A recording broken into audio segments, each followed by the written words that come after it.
Alô, pessoal, bom dia, boa tarde, boa noite. Alfredo, tudo bem com você? Tudo tranquilo, graças a Deus. Beleza. Hoje estamos dando início a mais um episódio. Já estão começando a levantar voo, hein, Alfredo? Já estamos começando a Já estamos, devagarzinho, levantando voo. Já estamos aí, aí no capítulo 2, já falamos sobre Éfeso, Diana dos Efésios, falamos sobre Policarpo. Oh, yeah. Lá de Esmirna. Rapaz, aquele episódio de Policarpo, brincadeira. Alfredo, você tem que pegar mais leve, tá? Porque senão eu fico aqui, ó, né? Você sabe que a gente é forte, a gente não chora, né, meu amigo? Nós somos homem, né? Nós somos homem não chora. Não, é brincadeira, mas tô falando sério. Olha, brincadeira. A hora que você começou a falar aí da história de Policarpo aí, eu falei, eu tenho que me controlar aqui, porque senão o negócio... Não tinha nem lenço aqui. Eu falei, olha, eu vou botar um lencinho aqui também. Pra gente... Tá? No próximo episódio eu vou botar um lencinho aqui, porque o negócio é bruto. Então, hoje nós vamos falar sobre a igreja de Pérgamo. Gente, você vai aprender uma curiosidade hoje incrível sobre a cidade de Pérgamo. Você vai ver que muito interessante. Tá bom? Convido você a estar conosco no YouTube, no Instagram, no Facebook e na RadioAI.com, que está lá no Japão, para a comunidade brasileira sediada ali no Japão. Então nós estamos começando mais um episódio do nosso Parabolando Podcast. Alfredo? Eita. Deixa essa imagem aí, que daqui a pouquinho, ó, tá escrito aqui, ó. Tá escrito aí. Tá escrito aqui, então daqui a pouquinho tem que tomar uma respirada aqui, né? Porque você sabe como é que é, não? Então seja bem-vindo mais uma vez ao nosso episódio Parabolando. Muito bom você estar aqui conosco, né? Muito obrigado. Eu que agradeço. E é um privilégio estarmos juntos aqui para levar a palavra do Senhor. E olha, já falamos no episódio passado, 1.000 inscritos, já chegamos. Agora o nosso próximo objetivo, 2.000 inscritos. 2.000 inscritos, se Deus quiser. Já estamos com os 1.000 e vamos que vamos, crescendo aí na bênção, né? Tá legal? Então, seja bem-vindo mais uma vez. A bola é contigo. Carta à Igreja de Pérgamo. Opa, muito obrigado. Então, um bom dia, uma boa tarde, uma boa noite a todos aí que têm nos acompanhado aí nessas cartas, né, ao Apocalipse. E hoje nós vamos estar ali no capítulo 2 ainda do livro de Apocalipse, no versículo 12. Nós vamos estar falando sobre a igreja que estava na cidade de Pérgamo. Pérgamo, me lembra uma coisa. Pérgamo. Você vai explicar para nós, né? Olha só. A cidade de Pérgamo, ela foi fundada por Emanes, que era descendente de Lucima, que era um dos 4 generais de Alexandre o Grande. Ok, Alexandre o Grande. O Grande. Então, Alexandre o Grande conquistou o mundo antigo, segundo a profecia de Daniel. Sim. E Daniel havia dito que o reino do tigre alado iria acabar e ia ser distribuído por 4 ventos. Eram 4 generais, né, que iriam tomar conta do reino que Alexandre tinha conquistado. E um deles foi o Licima. E o fundador de Pérgamo é descendente dele, que era o rei Emanes, né? Então, o que acontece? Essa cidade de Pérgamo, quando o rei funda esta cidade, ali você vai ver ali o teatro, tinha um teatro romano, o teatro romano mais inclinado que foi achado até hoje era em Pérgamo. Uau! Sim, né? Inclinação.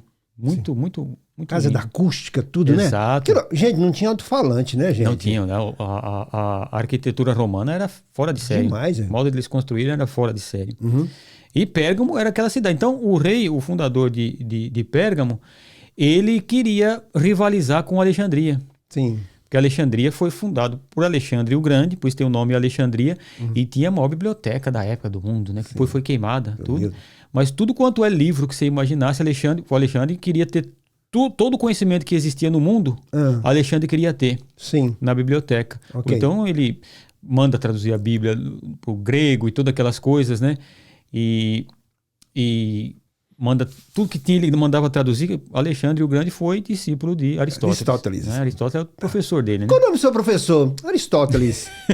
Então você imagina, ele queria muito conhecimento. E o que acontece? Ele fundou a cidade de Alexandria, capital do conhecimento ali no Egito e tal. E o fundador de Pérgamo queria rivalizar e queria construir uma biblioteca tão grande quanto a de Alexandria. Sim. Para trazer conhecimento para Pérgamo também. Ok. Porém, tinha um problema. Sim. ele tinha brigado com o Egito. E para se escrever, o Egito usava, naquela época, escrevia numas folhas de papiro. Papiro, é uma planta. Uma planta. Né? Já viu a fabricação de papiro? Como é que pega o papiro e vai trançando e amassando. Depois pega uma prensa, se faz uma folha. Uma folha. Era uma folha de um vegetal que se cortava e tal. Uhum. Então fazia-se o papiro. E os egípcios escreviam no papiro, enrolavam e colocavam ali os rolos na sua biblioteca. Era papiro. Sim. E aí, como é que o Eumenes ia comprar? Do inimigo. Papiro do inimigo. Sim. Aí ele disse, e agora? O que eu faço? Ele teve uma ideia. Opa! Vou inventar um outro tipo de papel para eu escrever. Sim. E ele inventou uma coisa. Ele decidiu o seguinte, ó, você corta o couro dos animais, sim, estica, deixa secar, faz um processo, corta eles em quadrado, sim, costura um no outro, vai costurando, costurando, e a gente escreve no couro. Sim. E aí deu ao nome esse couro de pergaminho por causa de Pérgamo. Pergaminho, assim, ó. Até quando foram descobertos os pergaminhos do Mar Morto, né, que é muito famoso para nós, né? Então, Pérgamo. Pergaminho. Sim. É por isso que essa folha feita de couro para se escrever tem o nome de pergaminho, por causa da cidade de Pérgamo. Ok. Né? E uma cidade muito importante, como todas as cidades do Império Romano. Sim. Porém, é uma cidade muito idólatra. Ok. Né? Nós vamos ver aqui no decorrer, existia aí um lugar de adoração que se chamava Nicéforum. Meu Deus, que nome! Nicéforium. Uau! Que era onde tinham vários deuses que eram adorados. Sim. Ali existiam Zeus, Apolo, Atena, Dionísio, Afrodite e Esculápio. Uau. E se adorava também a serpente nos cultos a Esculápio, porque Esculápio era o deus da cura. E aí já viu, Vou dizer aqui uma coisa interessante, isso aqui para aqui uma informação interessante. Você lembra-se quando Jesus chega no tanque de Betesda? Sim. E ele levanta o homem e dizia que a água balançava quando descia um anjo? Sim. E você lembra quando Jesus cura o cego que ele manda se lavar no tanque de Siloé e não no de Betesda? Que no tanque de Betesda acreditava-se. Certo. Que Esculápio era assim. Para ele curar tinha que ter água balançando, água correndo. Sim. E ali no tanque de Betesda havia uma adoração a Esculápio. Ok. Né? E então diziam que a água balançava quando o anjo descia e qualquer que descia iria ser curado. Por isso que Jesus cura o camarada e fala, sai daqui, que isso aqui está sendo um lugar de adoração. Isso estava sendo feito ali debaixo dos olhos dos sacerdotes, e ninguém falava nada porque era um culto romano. Ok. E é por isso que você vê que no símbolo da medicina tem uma cobra, né? Sim. Era o símbolo do deus Esculápio. Ok. Né? Então, nós vemos aí que era um lugar um lugar terrível, um lugar onde a idolatria era muitíssimo pesada. Se adoravam esses deuses e Jesus vai dar uma advertência muito pesada contra o bispo desta igreja. É forte né? aqui. Muito forte. E essa era a situação da cidade de Pérgamo. Imagina só os membros dessa igreja, quem estava ali dentro. Pensa. Todos envolvidos ali nos festivais de adoração a esses deuses, nos festivais de idolatria, era muito pesado. Então, tendo este pano de fundo sobre a igreja, a cidade de Pérgamo, ali havia a igreja de Jesus Cristo, estava neste meio. Você vê que a igreja ela tem que ser luz no meio das trevas. Uau, rapaz. O que não é fácil, é muito difícil. E é só por Deus. E é por isso que a igreja não tem como ser uma organização humana. Porque se fosse uma organização humana, já teria sido sufocada há muito tempo. Ela não aguenta, não. Por causa do peso. Você está em uma cidade que há muito, e o costume, toda a cultura, ela é de adoração e perseguição a quem não faz esse tipo de adoração. Já teria acabado se ela não fosse de Deus. E é por isso que Jesus fala, sobre esta pedra eu vou edificar a minha igreja e as portas do inferno não vão prevalecer contra ela e nunca irão. Não é?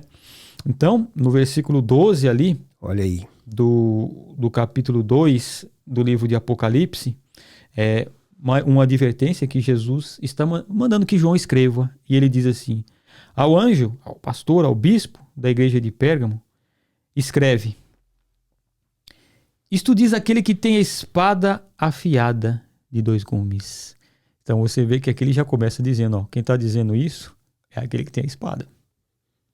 E aqui nós vamos ver no decorrer da carta, porque que ele diz, que ele escreve isso. Ó, quem está falando isso aqui sabe quem é? É o que tem a espada de 2 gumes. Ixi. Você vê que lá na igreja de Esmirna, ele diz, olha, quem está escrevendo é aquele que esteve morto, mas vive. Ok. Aqui ele diz, ó... Não estou falando de alguém, não. Eu falo de mim mesmo. De mim mesmo. Uhum. Aqui ele está falando, sabe quem está escrevendo aqui? Uhum. É aquele que tem a espada de 2 gumes na mão, meu amigo. Uau, meu Deus. Então, a advertência não é brincadeira. Segura a onda aí. Então, Jesus, ele se apresenta como nosso Salvador, como nosso Senhor, nosso Libertador, Filho o que ressuscita de Deus, o que ressuscita, mas também, como ele diz, eu repreendo aquele que eu amo e eu castigo todo aquele que eu tenho por filho. Opa. Não é? Glória então, a Deus. Cuida de nós. Paulo Amém. fala, se vocês estão debaixo de uma correção, alegrai-vos porque vocês são filhos. Porque ninguém corrige aquele que não é seu filho. Então, por isso Jesus se apresenta, ó, vou vir agora com a espada. Agora não estou vindo com... Né? Então ele diz, aquele que tem a espada e 2 gumes. Aí ele diz assim, sei onde habitas. Olha. Né? A camarada às vezes nos pensa assim, será que Jesus está vendo? Eu sei onde tu está, meu filho. Sei onde habitas, que é onde está o trono de Satanás. Quem está sentado num trono? Então aqui, esse era esse Nicefórium, aonde se adoravam esses deuses. Além disso, tinha na cidade um grande altar com uma estátua muito grande de Zeus. Sim. Era o trono de Satanás. Inclusive, quando um pesquisador alemão foi fazer sua pesquisa na cidade de Pérgamo, eles levaram para o Museu da Alemanha a estátua do Zeus. E reconstruiu o altar e está lá. Você vai lá, você não vai achar a estátua de Zeus lá, né? Seria o pai dos deuses, né? Yeah. Dos gregos, né? Yeah. Então foi o arqueólogo alemão que foi lá, e então Zeus era o pai dos deuses, né? Então por isso que Jesus fala, isso aí é o trono de Satanás. Sim. Então a idolatria, a adoração a esse tipo de coisa é chamado de adoração a Satanás. É porque trono significa autoridade, autoridade, né? Trono significa poder. Né? Então, Jesus está dizendo, nessa governo, cidade, né? do governo, nessa cidade aí, quem está no trono aí? É o Satanás. E você está aí. Você está aí. A sua igreja está aí. A sua igreja está aí. O que você vai fazer num lugar desse? Rapaz, tem que trabalhar com força. Destronou o Satanás, não tem mais lá o trono dele. Sim. Né? Então, não era brincadeira. Hoje, para nosso desafio de hoje, são outros. Sim, com certeza. Mas é o desafio para... hoje é o Deus, aqui, o nosso meio aqui é o Deus Mamon. Para destronar ele não é brincadeira, mas é a fé que vai destronar ele. Então Jesus falou, eu sei onde você habita, que é onde está o trono de Satanás. A cidade gira em torno de adoração a demônio e a Satanás. Rapaz, assim como Zeus... eu sou o líder dessa igreja. Eu sou o líder dessa igreja. Ó, imagine, Juraci, eu sei onde você habita. O trono de Satanás está aí. Assim como Zeus, na mitologia grega, era o pai dos deuses. Sim. Ele coloca Satanás e os seus demônios, os seus... Rapaz. Ele fala, você habita aí. E aí ele diz assim, olha... Muito bem. Né? Contudo, retens o meu nome e não negaste a minha fé de novo. A fé de novo. Mesmo nos dias de Antipas, minha fiel testemunha, o qual foi morto entre vós, onde habita Satanás. Então, a primeira palavra que Jesus dá para o bispo, ele diz assim, olha, eu sei onde você habita, eu sei. Aí é onde está o trono de Satanás. Mas você não negou o meu nome, você retém o meu nome está com você. O nome de Jesus Cristo, nome sobre todo nome. Contudo, você retém o meu nome e não negaste a minha fé. Mesmo nos dias de Antipas. Esse Antipas é desconhecido. Sim, não se sabe quem era. Não tem nada a ver com o herói de Antipas, né? Não. Mas era uma pessoa conhecida. É porque está aqui que foi acontecido, foi morto, né? Todo mundo conhece ele aí. Então você lembra o Antipas? Na perseguição... Ele foi morto. Pegaram ele e mataram. Assim, eu sei que então pegaram, poderia ter sido um membro, um diácono da igreja. Você já imaginou, Juraci? Eu sei que você reteve o meu nome e tal. Lembra quando pegaram aquele diácono teu e mataram? Mesmo assim, você não negou a minha fé. Você retém o meu nome. Ou então, você já imaginou pegar uma pessoa e dizer, um dos diáconos, alguém dizer, Juraci, nega o meu nome ou eu mato ele? Coisa difícil. Não é? Mas Jesus falou assim, eu sei que você retém o meu nome e não negaste a fé, mesmo nos dias de Antipas. Quer dizer, foi um acontecimento muito importante e conhecido por todos. Que ele diz, mesmo nos dias de Antipas, minha fiel testemunha, o qual foi morto entre vós. Minha fiel testemunha. Fazia parte daquela história ali. E a palavra testemunha, no grego, é mártir. Por isso que quando a pessoa morria por causa do nome de Cristo, é chamado, ele foi um mártir. Ele testemunhou de Cristo, mesmo em perigo de morte, mesmo sendo morto, ele testemunhou. Então, a minha fiel testemunha, o qual foi morto entre vós, onde habita o Satanás. Eita, nós. Então, uma perseguição terrível, pegaram Antipas e mataram. Mas o bispo da igreja se manteve firme. E ele reteve o nome de Cristo e não negou a fé. Muito bem. Bom, Alfredo, agora, do jeito que a gente está vendo aqui como é que está a história aqui atuada, nós vamos, esse episódio não tem como fazer, né? Não tem. Uma vez só. Nós vamos praticamente só ficar no próximo versículo, que tem uma grande história. Gente, esse próximo versículo 14 aqui, Alfredo, que riqueza. É riqueza, tem muita coisa aqui. Aqui nós vamos passear aqui com força aqui, hein, rapaz? Esse aqui nós vamos ter que Sei. Rapaz. Entrar no próximo episódio, porque nesse versículo 14 há muito o que se dizer, né? Muito o que se falar, coisas que aconteceram e coisas que estavam acontecendo ali na igreja, porque ele vai dizer, todavia, algumas coisas eu tenho contra ti. Ok. Não é? Então você veja que Jesus, ele conhece, a primeira coisa que ele está dizendo aqui, ele conhece as tribulações que passamos, onde estamos, o que estamos fazendo e o bem que fazemos. Sim, claro. Isso ele conhece.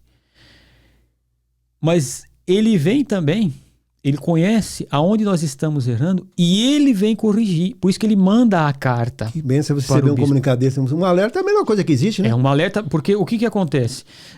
A pior coisa que existe é você estar caminhando sem ser alertado e indo por um caminho onde vai dar ruim, como se fala, né? Então você está indo por um caminho onde não vai entrar, você não vai acabar bem.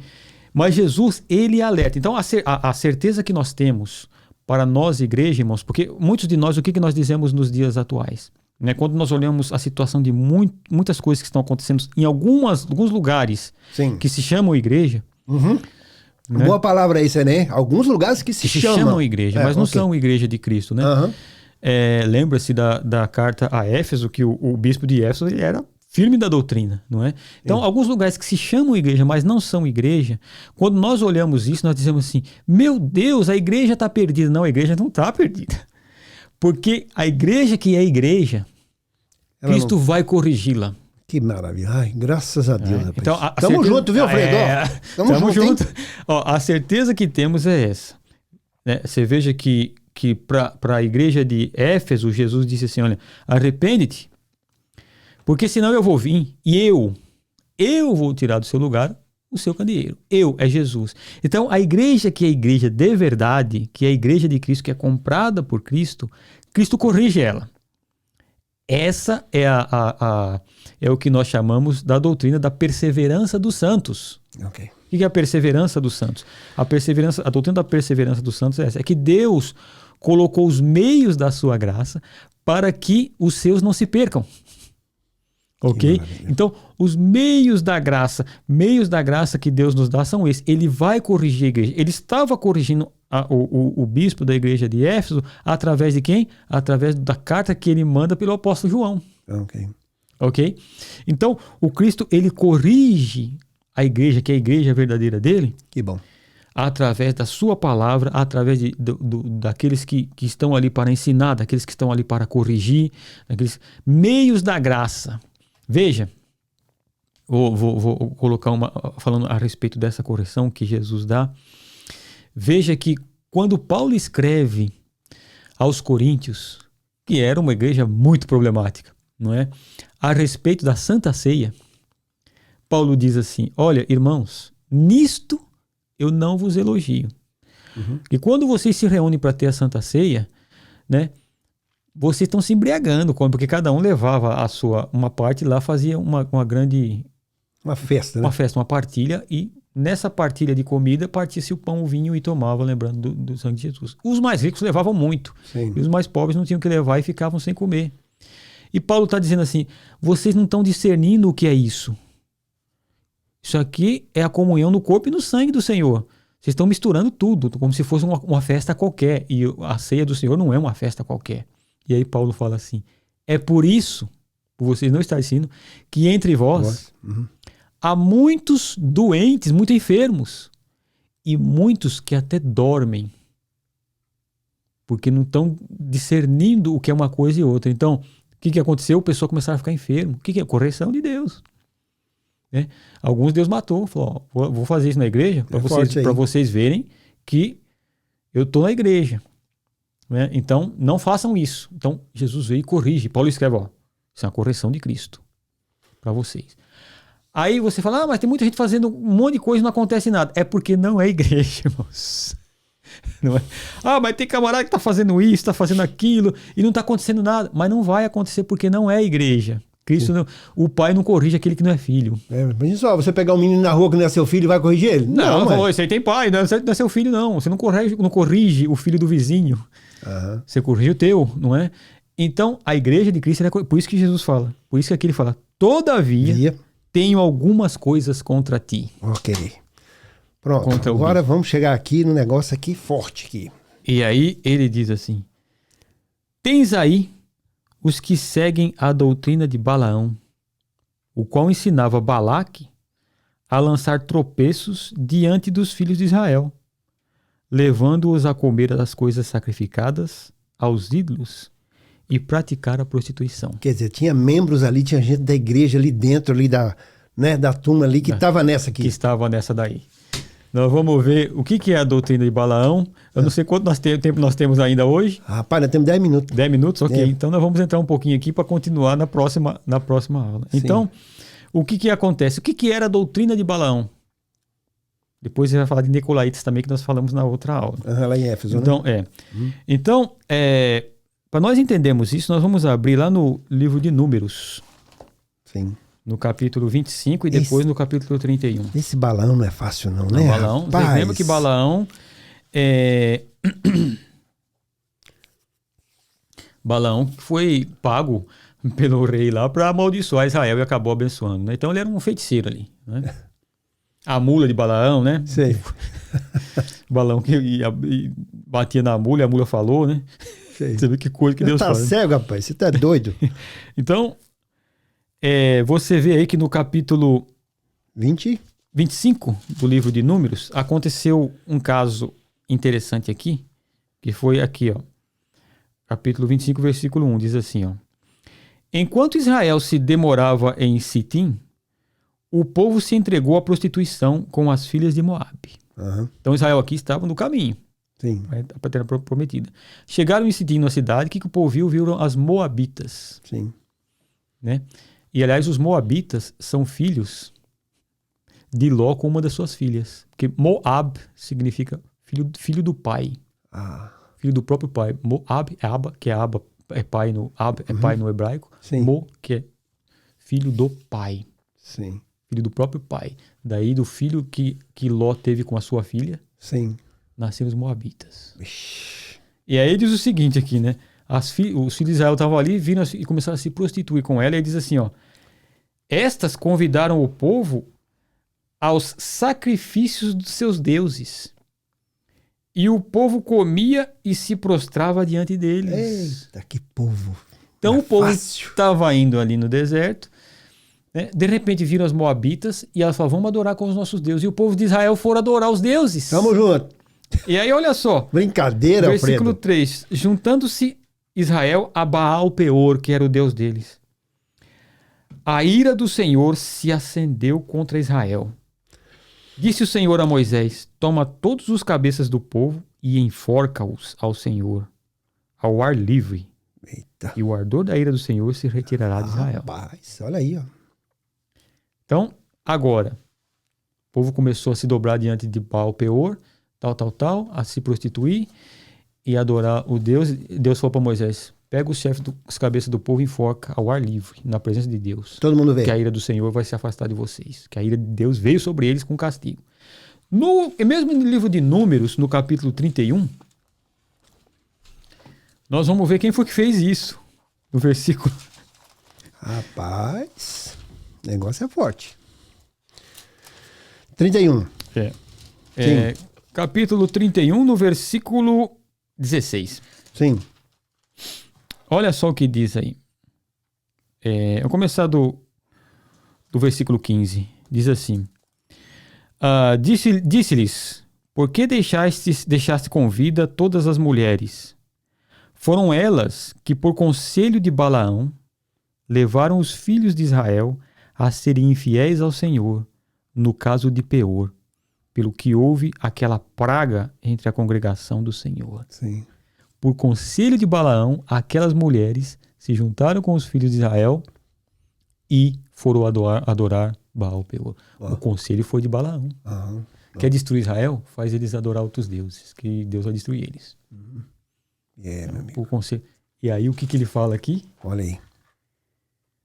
Doutrina de Balaão. Ensino de Balaão. Então veja o que aconteceu, o que estava acontecendo nessa igreja. Por ser esse lugar onde havia o trono de Satanás, haviam todos esses deuses que adoravam. Sim. Havia membros nesta igreja que estavam participando dos cultos a Zeus. Aí, ó, negócio forte, seu Alfredo, hein? Você lembra quando o Paulo escreve a mistura, hein? Numa da sua carta e fala assim, e se alguém for ver você sentado na mesa dos ídolos? Porque aquilo que é sacrificado aos ídolos está sendo sacrificado aos demônios. E eu não quero que você seja o participante da mesa dos demônios e da mesa do Senhor. Paulo fala isso. Servindo a dois senhores. Então, é um negócio terrível, porque a cidade girava em torno disso. Isso. Aí você tem um amigo que fala, rapaz, tem uma festinha de Zeus aí pra nós ir. Opa! Vamos lá, meu amigo. Seria um carnaval, alguma coisa? Um Halloween? Vamos pular um carnaval, vamos lá, não tem nada a ver. Um Halloween, alguma coisa? Não tem nada a ver. E aí o cara ia lá, sim. E essas festas, sabe como é que era? Era orgia, era sacrifício de pessoas, era um monte de coisa que acontecia. Sim. E o camarada tá lá comendo e bebendo na festa de Zeus. Sim, e depois, no domingão? Domingão, alabado seja o Senhor. Vamos para a igreja. Vamos para a igreja. E aí havia membros aqui que diziam o seguinte, não tem nada a ver. Tamo junto, né? Vamos para comigo. Porque Cristo me salvou. Certo. Salvo para sempre. Eu tô salvo, eu posso ir lá no culto de Zeus e não tem nada, eu oferecer um pouquinho de incenso para Zeus também. Sei, mas por que não? Né? E comer na mesa de Zeus. Sim. Havia isso aqui nesta igreja. E o pastor não estava corrigindo. Então, por isso que Jesus fala, tenho contra ti algumas coisas. Tens aí os que seguem a doutrina de Balaão, o qual ensinava Balaque a lançar tropeços diante dos filhos de Israel, levando-o a comer das coisas sacrificadas aos ídolos e a praticar a prostituição. Eita, nós. Então, estavam levando os crentes, por isso que Paulo escreve, vocês estão comendo o que é sacrificado a demônio. Não é? Não quero que vocês participem das duas mesas. Então, essas pessoas estavam levando os crentes a comerem... Fermento, né, Alfredo? Fermento. Né? A comerem dos sacrifícios feitos a Zeus e a participar dos cultos de prostituição. Como havia também o culto a Diana, que é Artemis aqui no caso, o culto a Diana, que era o culto da fertilidade, que todo mundo, quanto mais se prostituía, mais a terra produzia. Tá tendo culto lá a Diana, vamos lá. É a festa Diana, uma festa. Isso é cultura nossa, nós crescemos assim. Lembra quando nós éramos mais jovens, que você ainda não era cristão, que a gente ia? Não tem nada aí. Agora você não tem nada aí, não vai acontecer nada. Ok. Né? E essas pessoas estavam ali infiltradas no meio. Sim. E Jesus diz, olha, eu tenho contra ti que você tem essas pessoas aí no seu meio. Você vai ter que dar um jeito. Você vai ter que corrigir. Senão você vai se queimar e vai ser contaminado.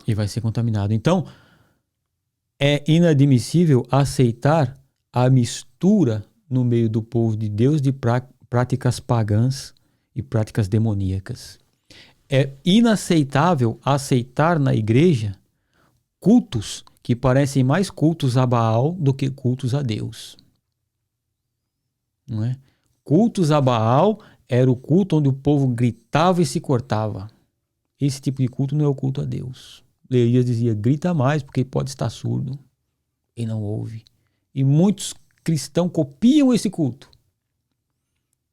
Ele diz, não, isso não é um culto para se ter aqui no nosso, isso é a Baal. Nós cultuamos a Deus como os anjos cultuam no céu. Aliás, a liturgia cristã, ela foi baseada no livro de Apocalipse. Nós vamos ver no decorrer do livro do Apocalipse de onde nós tiramos o modo de cultuar a Deus. Okay. O livro do Apocalipse. Ok, pronto aí, ó. Pessoal, você viu como é que funciona o negócio, né? Então hoje nós estamos terminando aqui a primeira parte de uma carta puxada, hein, Alfredo? Não, essa é pesada. Rapaz, esse negócio aqui, isso aqui tem que coçar a cabeça, botar a barba de molho e falar, ixi, né? O que é que nós vamos fazer? Aí depende das pessoas que estão junto, né? De uma... Aqui tem uma liderança, né? Uma liderança, sim. Tá falando pro líder, mas tá falando pro outro. E se retirar certas coisas, né? Do meio, porque senão a casa vai cair. Entra facilmente. Entra facilmente dentro da igreja, porque, irmãos, o Satanás não vai chegar e dizer, eu sou Satanás, eu estou entrando na igreja. Não vai fazer isso. As coisas entram com práticas de coisas que vêm do mundo, que eram práticas demoníacas, práticas a demônios. E que o pessoal estava acostumado. E que as pessoas estavam acostumadas. Então, é carnaval, o que custa nós fazer uma escola de samba na igreja? Peraí. Vamos fantasiar aqui no... Você já pensou um anjo louvando a Deus? Vamos fantasiar no Halloween aqui, vamos, né? Vamos trazer né? Como se pode? Quebrar um pouquinho o gelo, tal, fazer um negocinho legal. Né? Como se pode uma coisa dessa? Alfredinho, sei não, hein? Então, esse tipo de coisa havia lá. E nos nossos dias de hoje, a advertência, nós temos que ter cuidado com o tipo de coisas que nós estamos trazendo e que estão dentro da nossa igreja, que às vezes nós pensamos, isso não tem nada a ver, nós somos salvos mesmo em Cristo. Não é? O mundo tem suas práticas, nós não. Para o mundo é comum o adultério, para nós cristãos não. Para o mundo é comum a prostituição, para nós cristãos não. Para o mundo é comum o culto aos deuses, para nós não. Né? Então, para nós que somos cristãos, a advertência vem de Cristo. Amém. Quando somos advertidos, devemos ficar alegres e dizer, porque sou filho. Muito obrigado por estar ouvindo essa palavra hoje, né? Graças a Deus. Estamos ouvindo isso porque somos filhos. Então, pessoal, você que está nos ouvindo aí, você líder, né? Que participa de uma igreja, e você líder essa sua casa também. Né? Porque a gente só fala líder como se fosse líder só de uma igreja ou de uma companhia, né? De uma empresa, mas o líder da sua casa também, né? O que está chegando? O que está chegando que pode contaminar, né? Contaminar o reservatório. A nossa casa, ela deve ser a primeira igreja dentro da nossa casa. E o que eu estou trazendo para dentro? Uma novela? Eu não sei que traz costumes cristãos? Qual o modo de vida que eu vou viver? Eu vou viver como se vive naquele filme de romance? Ou naquela novela? Daquele jeito que eu devo viver? Não é? Não, mas eu sou salvo em Cristo, não tem nada a ver. Tem um negócio aí, negócio de expulsar da casa, tal, botar no paredão. Não vou falar nenhum nome não, né? Tá no paredão, vai ser expulso, não sei o quê, de uma casa, né? E as pessoas acham normal, né? Então, esse tipo de coisa, eu digo, está entrando, não, mas não tem nada a ver, eu sou crente, eu sou salvo em Cristo. Doutrina de Balaão. A comer com os ídolos, a estar no meio da prostituição, a adorar os ídolos. Ok. Não é? Tá bom. Primeira parte. Nós vamos continuar na próxima. Não vai da dar pra Igreja terminar. de Pérgamo. Te convido a você a estar conosco no nosso próximo episódio, né? Suas considerações finais são, né? Porque daqui a pouquinho, quer dizer, na próxima semana nós já estaremos falando da segunda parte da Igreja de Pérgamo, né? Tem umas curiosidades muito interessantes aqui no final ainda da carta, mas vai ser muito bom. E nós vamos continuar aqui. Convido a você a compartilhar, né? A dar o seu like aí. E olha, se você não é inscrito ainda no canal, se inscreva, né, Alfredo? Se inscreva no canal, compartilhe, dê um like aí pra nós. Tá, né? dá um tchauzinho, Alfredo, nós já estamos indo embora. Então, meus irmãos, Deus nos corrige porque Ele nos ama. Que bom, rapaz, graças a Deus. Louvado seja Deus, somos filhos. Aí é bom, hein? Que Deus abençoe a todos. Tamo junto, hein, ó. Até o próximo episódio, parte 2, Igreja de Pérgamo. Tchau, tchau.